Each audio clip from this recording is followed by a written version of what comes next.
ओम गण गणपते नमः. हर हर महादेव. नमस्कार मैत्रिणींनो.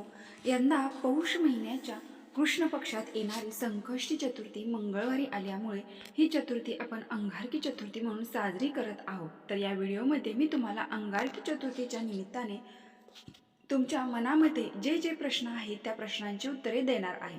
त्याचबरोबर बाप्पाच्या कृपेने आपल्या जीवनामध्ये ज्या काही समस्या आहेत त्या दूर व्हाव्यात यासाठी आपण कोणकोणते उपाय करू शकते याची सुद्धा माहिती आज आपण पाहणार आहोत. तेव्हा व्हिडिओ पूर्ण पहा म्हणजे योग्य ती माहिती तुमच्यापर्यंत पोहोचेल. व्हिडिओ पाहत असताना सर्वांनी कमेंट्समध्ये लिहा श्री गणेशाय नमः. चला तर मग व्हिडिओला सुरुवात करते. मैत्रिणींनो, 6 जानेवारी 2026 मंगळवारचा दिवस, या दिवशी आलेली आहे अंगारकी चतुर्थी. पूजेचा जो काही व्हिडिओ आहे तो मी तुम्हाला काल शेअर केला, त्यामुळे आता बाकी प्रश्नांची उत्तरे देते. जसे की तुमच्यापैकी बरेच जण विचारत असतात, पौर्णिमा असेल किंवा चतुर्थी असेल त्या दिवशी आपण चंद्रदेवाची पूजा करतो. चंद्रदेवांना अर्घ्य देऊन मगच आपण तो उपवास किंवा व्रताचे पारण करत असतो. तर अर्घ्य कसे द्यायचे? सकाळी जेव्हा तुम्ही गणपती बाप्पाची पूजा करत असतात चतुर्थीच्या निमित्ताने, तर तेव्हा त्या पूजेमध्ये किंवा मग तुमच्या देवघराच्या समोर तुम्ही एखाद्या पाटावर किंवा चौरंगावर एखादा कपडा अंथरून त्यावर तुम्ही थोड्याशा अक्षता ठेवायच्या आहेत. साधारणतः देवी देवतांची पूजा करताना किंवा एखाद्याचं औक्षण करताना आपण किती अक्षता वापरतो तेवढ्या अक्षता, किंवा अंदाजे सांगायचं झालं तर 10-15 तांदळाचे अखंड दाणे तुम्ही त्या कपड्यावर ठेवा. त्याच्यावर एक तांब्या पाण्याने भरून ठेवा. तुम्ही चांदीच्या तांब्याचा किंवा मातीचा छोटासा कलश सुद्धा पाण्याने या जागी भरून ठेवू शकता. त्या कलशाच्या सर्व बाजूंनी तुम्ही हळदी कुंकवाचे बोटे ओढून घेऊ शकता किंवा मग चंदनाची बोटे लावली तरी सुद्धा चालेल. त्यामध्ये पाण्यामध्ये तुम्हाला थोडीशी साखर टाकून ठेवायची आहे. एखादं फूल आणि थोडंसं कुंकू किंवा चंदन या पाण्यामध्ये टाकून ठेवा. बाकी दिवसभर तुम्हाला हे पाणी त्या पूजेच्या समोर असंच राहू द्यायचं आहे.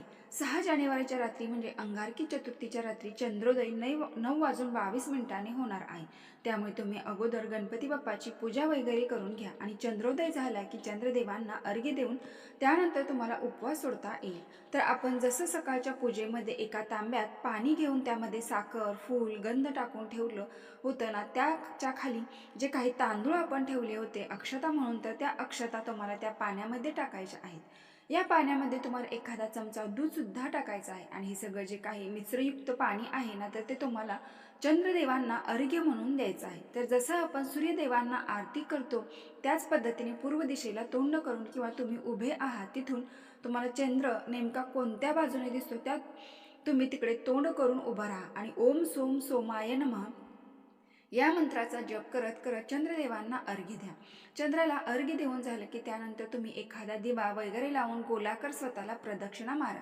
त्यानंतर घरामध्ये या. पुन्हा एकदा गणपती बाप्पांना तुम्हाला जो काही नैवेद्य दाखवायचा असेल, मोदक वगैरे तुम्ही जे काही केलं असेल तर तो मोदकाचा नैवेद्य दाखवून झाला की त्यानंतर तुम्ही उपवास सोडायला मोकळे झाल. तर अशा पद्धतीने चंद्रदेवांना अर्घ्य द्यायचं आहे. कारण बऱ्याच वेळा सूर्याला अर्घ्य कसे द्यावे याची चर्चा होते, पण सांगताना फक्त असं सांगितलं जातं की चंद्राला सुद्धा अर्घ्य द्यायचं आहे. चंद्राची सुद्धा पूजा करून किंवा चंद्रदर्शन करूनच मगच उपवास सोडायचा आहे. पण खूप जणींनी किंवा खूप जणांना हेच माहीत नसतं की चंद्राला अर्घ्य नेमकं कसं देतात, म्हणून हे सविस्तर सांगण्याचा मी प्रयत्न केलेला आहे.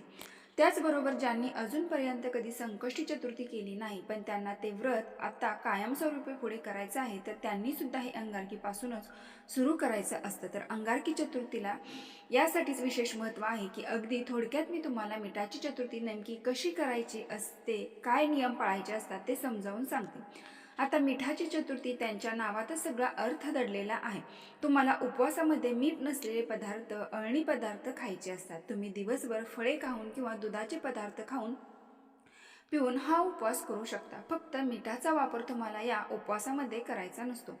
संध्याकाळी सूर्य मावळला की त्यानंतर उपवास सोडण्याची तयारी करायची. म्हणजे काय, उपवास सोडण्यासाठी तुम्हाला 21 मोदक बनवायचे असतात. मोदक तुम्ही तळणीचे बनवा, उकडीचे बनवा, काही हरकत नाही, पण त्यातल्यात 20 मोदकामध्ये तुम्हाला नेहमीप्रमाणे सारण भरायचं असतं आणि एका मोदकामध्ये मीठ भरायचं असतं. कारण या व्रतामध्ये मिठाचा त्याग केलेला असतो. तर त्याची आठवण म्हणून 21वा एक मोदक मिठाचा बनवायचा, पण तो मोदक सुद्धा यामध्ये ठेवा.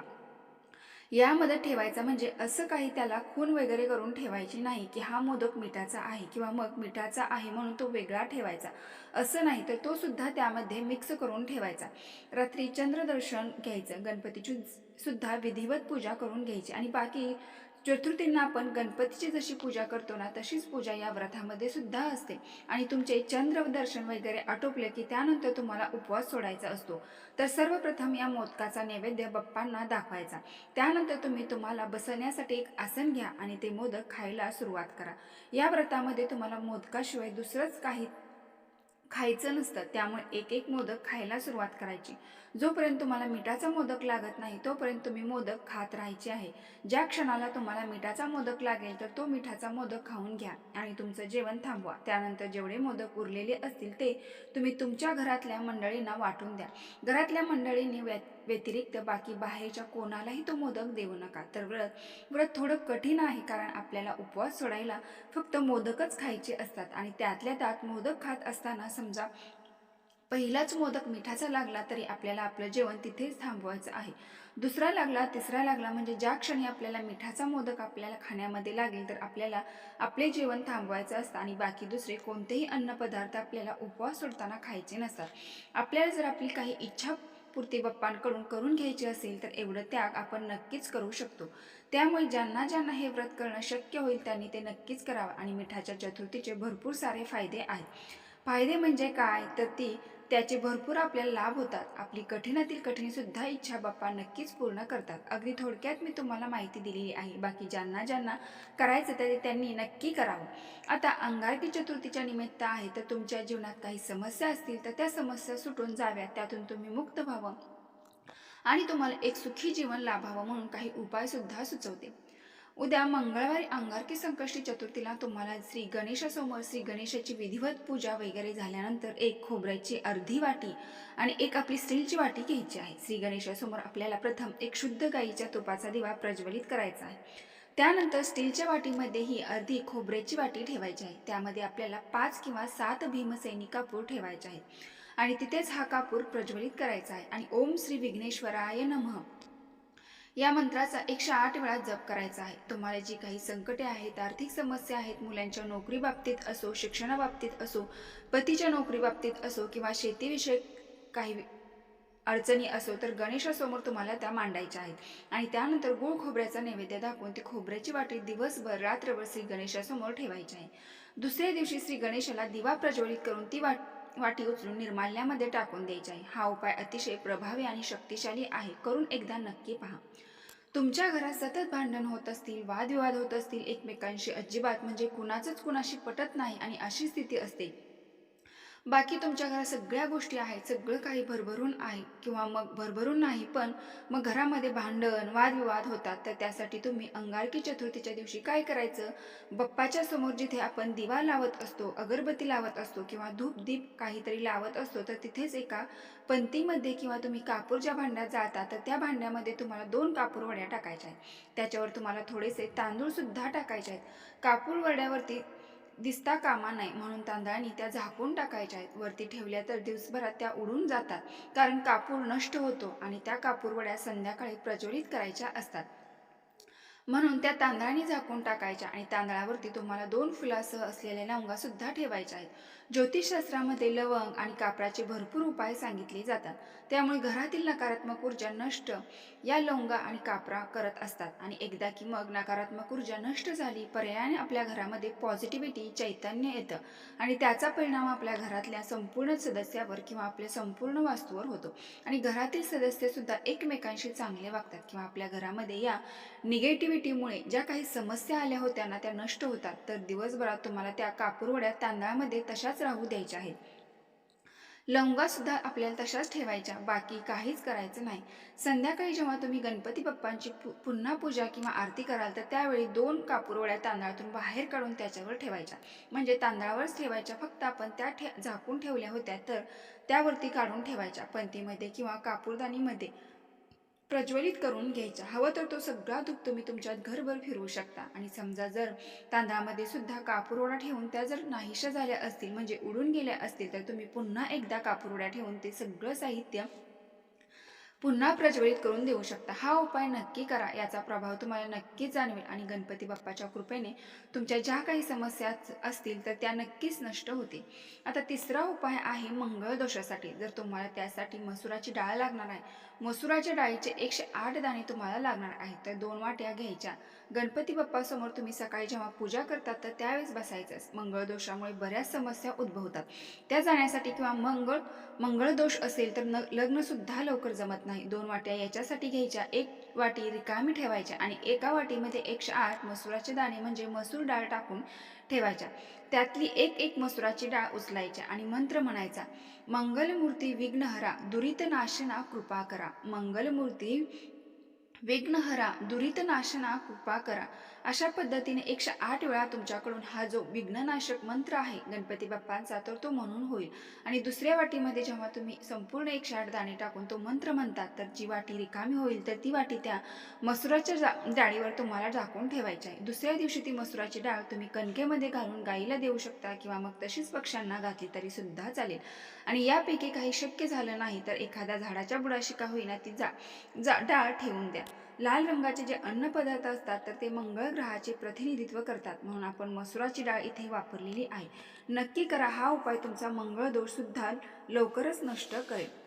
आता या व्हिडिओमध्ये सगळ्यात शेवटचा भाग आहे. शेवटचा उपाय जो आहे तो विद्यार्थ्यासाठी, म्हणजे जे मुले अजून शाळेत जातात किंवा कॉलेज जातात, शिक्षण ज्यांचं चालू आहे तर त्यांच्या बुद्धीच्या चांगल्या पद्धतीने विकास व्हावा किंवा त्यांचं संपूर्ण लक्ष मोबाईल, लॅपटॉप किंवा इतर गॅजेट सोडून फक्त अभ्यासात लागावं यासाठी आहे. तर ज्या विद्यार्थ्यांना हा उपाय स्वतःच करणे शक्य होईल त्यांनी स्वतः करावा किंवा मग आई वडिलांनी त्या मुलाबळाच्या नावाने हा उपाय केला तरी सुद्धा चालेल. तर एक पाट घ्यायचा आहे किंवा मग एक जी पाटी असते ना ती घ्यायची आहे.